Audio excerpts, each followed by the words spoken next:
Chairman ڈیرا group international bird برطانیہ خواجہ بشارت اسلم میر کے بیٹے معیز بشارت میر کی شادی کی خوشی میں ڈیرا گروپ کے صدر لیڈز چودھری ظہیر کی طرف سے دعوت دی گئی۔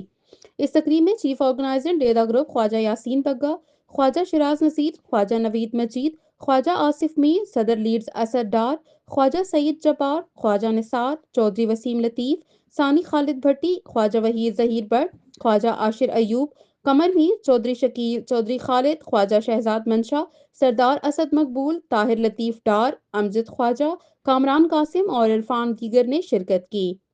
آخر میں چیئرمین ڈیرا گروپ بشارت میر، صدر لیڈز ڈیرا گروپ چودھری ظہیر اور صدر لیڈز خواجہ آصف میر نے کیک کاٹا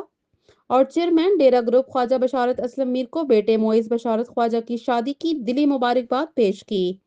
چیئرمین ڈیرا گروپ بشارت میر نے صدر لیڈز چودھری ظہیر کی محبتوں کا شکریہ ادا کیا۔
انتخابی نشان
کوئی بندی بھی تھی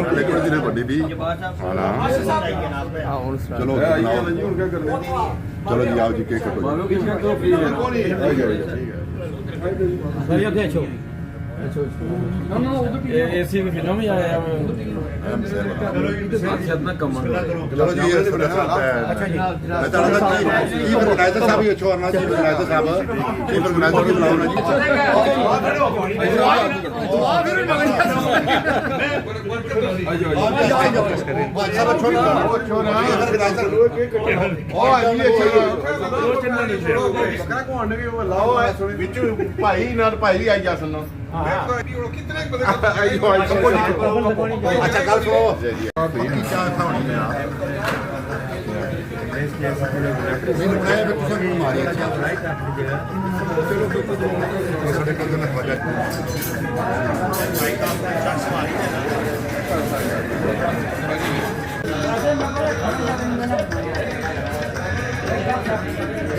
ووٹ دور کیا آیا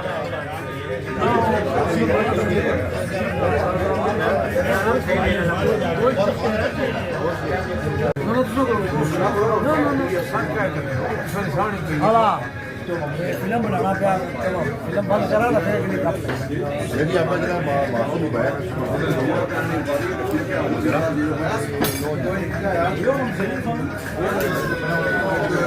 ਭਾਈ ਕੋਲ ਆਪਣੇ ਰੂੜੇ ਕਰੋ